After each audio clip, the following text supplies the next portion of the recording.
অনুষ্ঠানে আপনাদের সকলকে স্বাগত। আপনাদের সঙ্গে রয়েছি আমি ইফতেখার।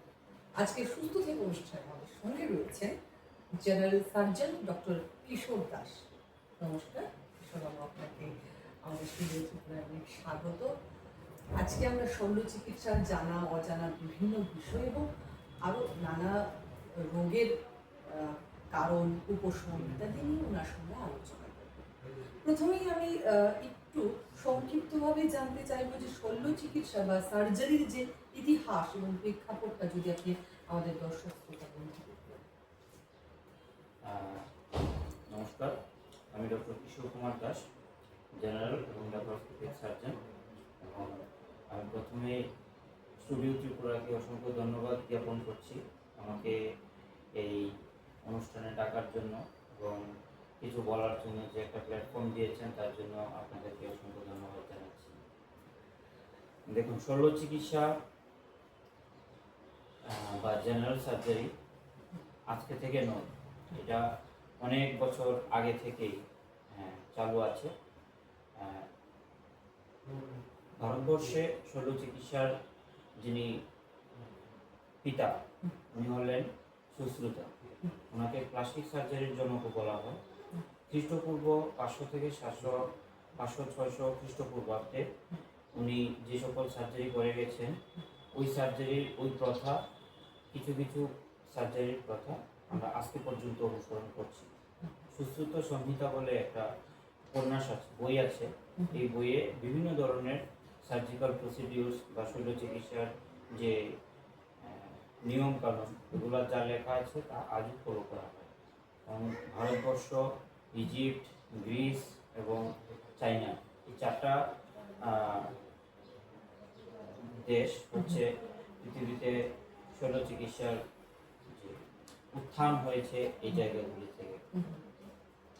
ইজিপ্টে যেরকম 2000 থেকে 3000 খ্রিস্টপূর্বাব্দে, বা ভারতবর্ষে 500 থেকে 700 খ্রিস্টপূর্বাব্দে যে সকল শল্য চিকিৎসা, যেমন বারহোল সার্জারি বা ব্রেইনের ভিতরে যখন রক্তক্ষরণ হয়, তখন ওই রক্তক্ষরণকে বার করার যে পন্থা, ওইটা তখনকার সময়েই চালু ছিল ভাবা যায়।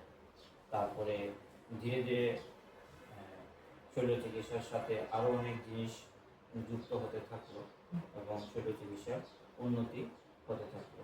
যেমন ধরুন, আগে অজ্ঞান বা অ্যানেস্থেশিয়ার সিস্টেম জানা ছিল না। তারপর যখন ইথার গ্যাস আমরা আবিষ্কার করলাম, তখন অজ্ঞান করে যে অপারেশন করা যায়, ব্যথা না গিয়ে, ওই জিনিসটা আমরা শিখতে পেরেছি এবং শল্য চিকিৎসা অনেক অনেক ধাপ এগিয়ে গেছে। পরবর্তীকালে রক্তক্ষরণ বন্ধ করার যে পন্থা, ওইটা চালু হলো। ইনফেকশন বা যে জীবাণুর আক্রমণ হয় অপারেশনের পরে, ইনফেকশন হয়, ওই ইনফেকশন কন্ট্রোলের যে পন্থা, ওইটা আমরা যখন লুই পাস্তুর, জোসেফ লিস্টার, ওই সকল বৈজ্ঞানিকগণ যখন অ্যান্টিবায়োটিক আবিষ্কার করলেন, তখন শল্য চিকিৎসা আরও এক ধাপ এগিয়ে গেল। তো আজকের দিনে শল্য চিকিৎসা আজকের দিনে শল্য চিকিৎসা এমন এক জায়গায় পৌঁছে গেছে যে এক দেশ থেকে বসে আরেক দেশে শল্য চিকিৎসা কন্ট্রোল করা যায়, অপারেট করা যায়। আপনি ভাবতে পারেন, রোবোটিক সার্জারি, ল্যাপারোস্কোপিক সার্জারি, তারপর ন্যানো টেকনোলজি, এসব অনেকগুলো জিনিস আমরা আজকে দেখতে পাই। কিছু কিছু জিনিস আমাদের ত্রিপুরাতেও আসছে ধীরে ধীরে, এবং এখনো কিছু কিছু জিনিস আমাদের ত্রিপুরাতে নেই। আজকের দিনে পৃথিবী এবং সাথে সাথে ভারতবর্ষ শল্য চিকিৎসাতে অনেক ধাপ এগিয়ে গেছে। ঐতিহাসিক প্রেক্ষাপট থেকে চিন্তা করলে ভারতবর্ষ আগেও শল্য চিকিৎসার জন্য মহান ছিল, এবং আজকের দিনে ভারতবর্ষের স্থান শল্য চিকিৎসার জন্য পৃথিবীতে অনেক উপর। মানে রোগের কোন পর্যায়ে গিয়ে আপনারা এই সার্জারির ডিসিশনটা নেন? দেখুন, অপারেশন একটা মাল্টিডিসিপ্লিনারি অ্যাপ্রোচ, মানে একটা কোনো পিন পয়েন্ট বিষয় দিয়ে এটার জাজমেন্ট করা সম্ভব হয় না। অনেক সময় কী হয়, রুগী আসেন আমাদের কাছে উপসর্গ নিয়ে, তখন আমরা রুগীর উপসর্গগুলোকে পরীক্ষা নিরীক্ষা করে যখন দেখি যে কোনো স্ট্রাকচারাল প্রবলেম আছে, যে জিনিসটা মেডিসিনের দ্বারা বা ওষুধের দ্বারা ঠিক হবে না, অপারেশন দিয়েই ঠিক হবে বা শল্য চিকিৎসা করে ঠিক করতে লাগবে, তখন আমরা রোগীকে অপারেশনের জন্য বলি বলি যে কী কী চিকিৎসা আছে, অপারেশন করলে কি সুবিধা হবে, কি অসুবিধা হতে পারে, সবগুলো আমরা বলি। কাউন্সিলিং হয় এবং রোগীকে আমরা জানাই, তখন রোগী বলেন যে ঠিক আছে সম্মতি প্রদান করাবো, সম্মতি প্রদান করেন, তখন আমরা রোগীকে অপারেশনের জন্য প্রিপেয়ার করি, প্রস্তুত করি। আর বিভিন্ন ধাপ আছে, যেমন প্রথমে আমরা পরীক্ষা নিরীক্ষা করতে হবে, তারপরে আমাদেরকে যা বললাম আগে অজ্ঞান অ্যানেস্থেশিয়া ডাক্তারবাবুর সাথে আমরা কথা বলি যে রোগীকে কীভাবে ব্যথা না দিয়ে অপারেশন করানো যাবে, ওই জিনিসটা অজ্ঞানের ডাক্তারবাবুরা দেখেন, দেখার পরে আমরা রোগীকে অপারেশন নিয়ে যাই। অনেক সময় আমরা সার্জারির কথা শুনতে পাই যে তার মাইনর সার্জারি হয়েছে বা তার মেজর সার্জারি হচ্ছে। এই বিষয়টা আপনি রোগীদের আমাদের দর্শকদের যারা এই চিকিৎসা করাচ্ছেন বা সার্জারি করাবেন ফিউচারে, তাদের কি বলবেন এই মাইনর এবং এই মেজর? দেখুন, সার্জারি জিনিসটা শুনলেই সবার মনে ভয় এসে প্রথমে এরকম কোনো ব্যাপার না। আপনি ওষুধ খেয়ে যেরকম চিকিৎসা করাচ্ছেন এরকমই সার্জারি করেও আপনি চিকিৎসাই করাচ্ছেন, ভয়ের কোনো ব্যাপার নেই বা ভয় পাওয়ার মতো কোনো কিছু হচ্ছে না। আর মেজর বা মাইনর সার্জারি হলো কি, আমরা যখন নিজেরা লোকাল অ্যানেস্থেশিয়া দিয়ে, মানে আপনার ধরুন আপনার হাতে একটা টিউমার হলো, যে টিউমারটা আমি টিউমারের চারিদিকে ছোট ইঞ্জেকশন ইঞ্জেকশন দিয়ে আমরা ইঞ্জেকশনটা দিয়ে আমরা অপারেশন করে ফেলতে পারবো। এতে আমার অ্যানেস্থেসিওলজিস্টের টিমের দরকার পড়বে না বা রোগীকে পুরোপুরি অজ্ঞান করতে হবে না, শুধু লোকালাইজ একটা জায়গায় অজ্ঞান করলেই চলবে। তখন ওই জিনিসটা ওই সার্জারিটাকে আমরা মাইনর সার্জারি পর্যায়ে ফেলাই। আর যখন মাল্টিডিসিপ্লিনারি অ্যাপ্রোচ হয়, মানে জেনারেল সার্জারি থাকবে, অ্যানেস্থেসিওলজি ডিপার্টমেন্ট থাকবে এবং রোগীকে পুরোপুরি অজ্ঞান করা হবে বা রোগীর একটা শরীরের একটা অর্ধেকটা পোর্শন অজ্ঞান করতে হবে, ওই ক্ষেত্রে ওই সার্জারিগুলোকে মেজর সার্জারি পর্যায়ে করা হবে। আর মধ্যে অনেক মেজর সার্জারিও আধা ঘন্টায় শেষ হতে পারে, আবার 6 ঘন্টাও চলতে পারে, 10 ঘন্টাও চলতে পারে। ওটা ডিপেন্ড করে সার্জারি কি সার্জারি হচ্ছে ওইটার উপর। আর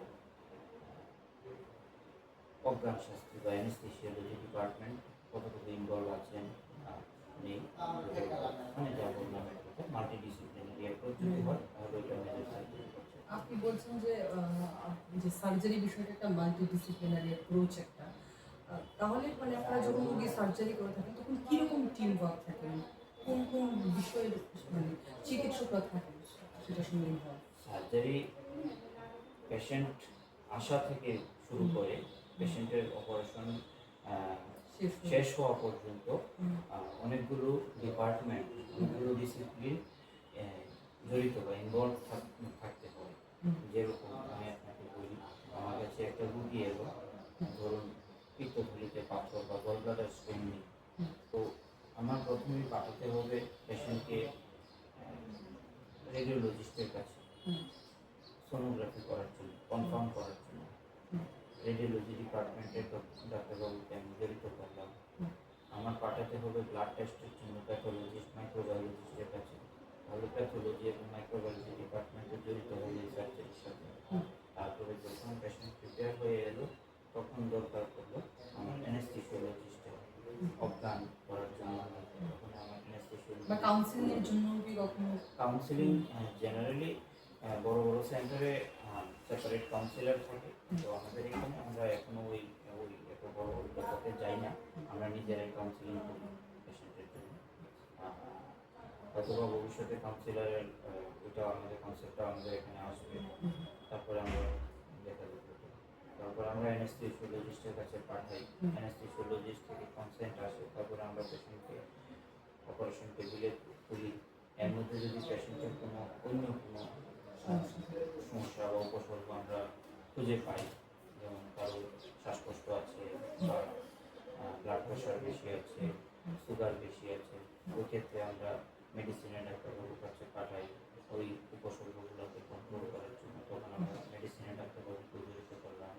অপারেশনের পরে রিকভারির জন্য, রিহেবিলিটেশনের জন্য আমাদের অনেক সময় পিএমআই ডিপার্টমেন্টের ডাক্তারবাবুর কাছে পাঠাতে হয়। তো এইভাবে বিভিন্ন ডিসিপ্লিনকে আমরা একটা সার্জারিতে ইনভলভ হতে হয়। এভাবেই মানে একটা কমপ্লিট টিমওয়ার্ক থাকে, সাথে আমাদের নার্সিং স্টাফদের হেল্প থাকে। এই কমপ্লিট টিমওয়ার্কের পরেই একটা সার্জারি সুন্দরভাবে সম্পন্ন হয়। আমরা প্রায়শই একটা রোগের কথা জানি, সেটা হচ্ছে জন্ডিস। এই জন্ডিসটা এক্স্যাক্টলি কি? আমাদের আমাদের শরীরে লিভার থেকে পিত্তরস নির্গত হয়। এই পিত্তরস জমা থাকে আমাদের গলব্লাডার বা পিত্তথলিতে। যখনই আমরা কোনো খাবার খাই, বিশেষ করে চর্বি জাতীয় খাবার, তখনই ওই পিত্তরসকে নির্গত করার জন্য পিত্তথলি বা গলব্লাডারটা কন্ট্রাক্ট করে এবং কিছু পরিমাণ পিত্তরস আমাদের খাদ্যনালীতে বেরিয়ে আসে এবং খাবারের হজম করতে সাহায্য করে। এইবার সার্জিক্যাল জন্ডিস কখন হয়? যখন ওই পিত্তরসটা বেরোতে পারে না, পিত্তথলি কন্ট্রাক্ট করলো কিন্তু পিত্তনালীতে যদি আমার কোনো অবস্ট্রাকশন বা বাধা থাকে, তখন এই পিত্তরসটা আর খাদ্যনালীতে যেতে পারে না, ওটা আটকে যায় এবং উপরের দিকে লিভারের মধ্যে যায় বা পিত্তথলিতেই জমা থাকে। তখনই কি হয়, শরীরে ধীরে ধীরে পিত্তরস এবং পিত্তরসের যে উপাদান আছে বিলিরুবিন, ওইটার মাত্রা ধীরে ধীরে বাড়তে থাকে। যখন নর্মালি এটা 2-এর নিচে থাকে, যখনই 2-এর উপরে যায় তখন শরীরের বিভিন্ন অংশ, যেমন আমাদের চোখের উপরের অংশ, তারপরে আমাদের হাত পা, ত্বক, তারপরে জিহ্বা বা শরীর, পরবর্তী সময়ে আস্ত শরীর হলুদ হয়ে যায়, হলুদ বর্ণ ধারণ করে, যেটাকে আমরা জন্ডিস বলে চাই। আমরা দেখি জন্ডিস হলেই মানুষের একটা মানুষ ডাক্তারের চেয়ে কবিরাজ ইত্যাদির কাছে চলে যায়। ওরা প্রায়শই দেখি আমাদের আশেপাশে। এই বিষয়টা আপনি কি বলবেন রাজ্যবাসীকে? দেখুন, আমি এই ব্যাপারে সমস্ত রাজ্যবাসীকে, সমস্ত জনগণ যারাই আজকে এই অনুষ্ঠান দেখছেন, আপনাদেরকে অনুরোধ করব এবং সতর্ক করব যে দেখুন, জন্ডিস এরকম কোনো রোগ নয় যেটার চিকিৎসা নেই। ঠিক আছে? আপনারা ভাববেন না যে জন্ডিস হয়েছে, ডাক্তারি শাস্ত্রে জন্ডিসের কোনো চিকিৎসা নেই। জন্ডিস দু রকমের হয়, মেডিকেল জন্ডিস এবং সার্জিক্যাল জন্ডিস। মেডিকেল জন্ডিসেরও ট্রিটমেন্ট বা চিকিৎসা আছে প্রপার, যেটা চিকিৎসা মেডিসিনের ডাক্তারবাবু করে থাকেন, এবং সার্জিক্যাল জন্ডিসেরও প্রপার চিকিৎসা আছে, যেটা আপনারা করে থাকেন। এবার কিভাবে এটা চিকিৎসা হয় আপনার? যে প্রথমত আমি বলবো যে আপনারা ঝাড়ফুঁক, ওঝা ওদের কাছে যাবেন না। গেলে আমরা যে মূল্যবান সময়টা থাকে, যেই টাইমের মধ্যে ট্রিটমেন্টটা বা চিকিৎসাটা চালু করা উচিত, ওই সময়টা অনেক সময় পার হয়ে এলে আমাদের হাতে কিছু করার থাকে না। এই জন্য আপনাদেরকে অনুরোধ করবো, যখনই আপনারা চোখ বা প্রস্রাব হলুদ হতে দেখছেন, তখনই সাথে সাথে ডাক্তারবাবুর সাথে যোগাযোগ করুন। তাহলে আপনাদের চিকিৎসাটা প্রাথমিক পর্যায়ে শুরু করা যাবে এবং ফলটাও ভালো পাওয়া যাবে। এবার আসছি আমরা সার্জিক্যাল জন্ডিসের ট্রিটমেন্টটা কীভাবে করি। ট্রিটমেন্টটা ডিপেন্ড করে কী জন্য হয়েছে জন্ডিসটা, এই কারণটার উপরে। কারণটার সাথে সাথে ট্রিটমেন্টটা ভেরি করে। বিভিন্ন কারণে হতে পারে, আমি কয়েকটা যেগুলো মেইন কারণ হচ্ছে সার্জিক্যাল জন্ডিসের, এ ব্যাপারেই বলছি। অনেকগুলো কারণে হতে পারে, যেমন আমার পিত্তথলি থেকে, যেটা বললাম গলব্লাডার বা পিত্তথলি থেকে পিত্তরসটা পিত্তনালী হয়ে খাদ্যনালীতে আসে। এবার পিত্তনালীতে যদি কোনো ব্লক থাকে, অবস্ট্রাকশন থাকে, কোনো পাথর তৈরি হয়, তাহলে জন্ডিস হতে পারে, যেটা হচ্ছে সার্জিক্যাল জন্ডিসের সবচেয়ে অন্যতম কারণ, পিত্তনালীতে পাথর। এরপর হতে পারে পিত্তনালীর ক্যান্সার হতে পারে, পিত্তনালীর স্ট্রিকচার বা সরু হয়ে যাওয়া এই কারণে হতে পারে। অন্য কোনো পার্শ্ববর্তী অঙ্গ, যেমন প্যানক্রিয়াস বা ডিউডেনাম, এইগুলাতে কোনো টিউমার বা ক্যান্সার হয়ে এগুলো যদি পিত্তনালীকে বাইরে থেকে প্রেসার দিয়ে থাকে, তাহলে ওই পিত্তরসটা এই পিত্তনালী দিয়ে বেরোতে পারে না, তাহলেও জন্ডিস হতে পারে। এবার বিভিন্ন ট্রিটমেন্ট ওই কী কারণে হচ্ছে ওইটার উপর ডিপেন্ড করছে। সবচেয়ে ইম্পর্ট্যান্ট এবং সবচেয়ে কমন যে কারণটা হচ্ছে সেটা হচ্ছে পিত্তনালীর পাথর। আজকাল জন্ডিসের অনেক পেশেন্ট আমরা পাই, এবং আগেকার দিনে যেরকম বেশিরভাগ মানুষ ঝাড়ফুঁকের প্রতি বিশ্বাসী ছিল, এখন মানুষ হাসপাতাল মুক্তি হচ্ছে, ডাক্তার মুক্তি হচ্ছে, এবং যেই কারণে আমরা অনেক পেশেন্ট জন্ডিসের প্রাথমিক পর্যায়ে পাই এবং চিকিৎসাটাও প্রাথমিক পর্যায়ে শুরু করে অনেক ভালো ফল আমরা দিতে পারি এবং চিকিৎসা করে রোগীকে সম্পূর্ণ রোগমুক্ত করতে পারি। এখন কোনো সময় কি হয়, আপনার পিত্তথলির যে পাথর হলো, অপারেশন করাবো বলে সময় নিচ্ছি, ডিলে করছে, ওই ক্ষেত্রে কি হয়, কোনো সময় গলব্লাডারের কন্ট্রাকশনের সাথে কিছু পাথর পিত্তনালীতে চলে গিয়ে ওইটা ছোটো সরু রাস্তা দিয়ে, সরু নল দিয়ে খাদ্যনালীতে আর যেতে পারে না, তখন ধীরে ধীরে এই পিত্তনালীটা বন্ধ হয়ে যায়। ওই ক্ষেত্রে জন্ডিস দেখা যায় ধীরে ধীরে। এটাকে আমরা বলি কোলোডোকোলিথিয়াসিস উইথ অবস্ট্রাকটিভ ইউরিনোপ্যাথি, মানে পিত্তনালীতে পাথর সাথে অবস্ট্রাকশনের কারণে জন্ডিস। এই রোগটাই সবচেয়ে কমন সার্জিক্যাল জন্ডিসের জন্য, এবং এই রোগের চিকিৎসাটা আমরা বলি দুভাবে করা যায়। এক হচ্ছে আমরা মুখ দিয়ে নল দিয়ে ইআরসিপি যাকে বলে, ইআরসিপি করে আমরা ওই পাথরটা বের করতে পারি, অথবা আমরা ওপেন সার্জারি করে পিত্তনালীটা কেটে আমরা পাথরটা বের করি এবং টিউব দিয়ে রাখি। এই টিউবটা পরবর্তী সময় বের করে দেওয়া হয় এবং রোগী সম্পূর্ণ রোগমুক্ত হয়। এই ধরনের সার্জারির মাধ্যমে আমরা জন্ডিস রোগীর চিকিৎসা সম্পূর্ণভাবে করতে পারি। এটা এরকম নয় যে পরবর্তী সময় আবার হবে এরকম। আচ্ছা, এই জন্ডিস রোগটা যাতে না ওটার কোনো প্রিপারেশন কেউ নিতে পারে, কি করলে এটা হবে না? দেখুন, এটা তো এরকম কোনো শিওর শট কিছু নেই যে সার্জিক্যাল জন্ডিসকে এই জিনিসগুলো না করলে অ্যাভয়েড করা যাবে, এরকম কোনো শিওর শট কিছু তো বলা যায় না। তবে মেডিকেল জন্ডিসের যে কারণ, কোলিক লিভার ডিজিজ বা সিরোটিক লিভার ডিজিজ, মানুষ যদি মদ্যপান না করে বা অত্যধিক সিগারেট বা বিড়ি স্মোকিং না করেন, তাহলে এগুলো অ্যাভয়েড করা যায়। এবং স্টোন না হওয়ার জন্য যা যা পন্থা আমরা অবলম্বন করতে পারি, বেশি অয়েলি এবং স্পাইসি ফুড, তৈলাক্ত জিনিসগুলা অ্যাভয়েড করতে হবে। খাদ্য তালিকার মধ্যে বেশি পরিমাণ ফাইবার জাতীয় খাবার খেতে হবে, জল বেশি করে খেতে হবে। এই জিনিসগুলো যদি আমরা ফলো করি, তাহলে আমাদের ওভারঅল পিত্তথলি এবং পিত্তনালীর পাথর হওয়ার যে প্রবণতা আছে ওটা অনেক কমবে। সাথে শরীরে চর্বি জমতে দেওয়া যাবে না, মানে কি আপনার নর্মাল এক্সারসাইজ করতে হবে, শরীরে ফ্যাট যাতে না জমে ওই জিনিসটা খেয়াল রাখতে হবে। খাদ্য তালিকাতে যাতে চর্বির পরিমাণ কম থাকে ওই জিনিসটা খেয়াল রাখতে হবে। সকাল এবং সন্ধ্যাবেলা হাঁটাচলা করতে হবে, জগিং করতে হবে, তাহলে আমরা অনেকাংশে এই পিত্তথলি এবং পিত্তনালীর পাথর আটকাতে পারি। আর যদি অজ্ঞতা হয়েই যায়, তাহলে যত তাড়াতাড়ি সম্ভব হয় জেনারেল সার্জন বা চিকিৎসকের শরণাপন্ন হলে রোগটা সম্পূর্ণভাবে নিরাময় করা সম্ভব। অসংখ্য ধন্যবাদ ডক্টর কিশোর বাবু আপনাকে। আজকের আলোচনায় আমাদের দর্শক শ্রোতা বন্ধুরা নিশ্চিতভাবে উপকৃত হবেন। আজকের মতো আমাদের সুস্থ থেকে স্টুডিও ত্রিপুরা শেষ করছি। সঙ্গে থাকবেন স্টুডিও ত্রিপুরা।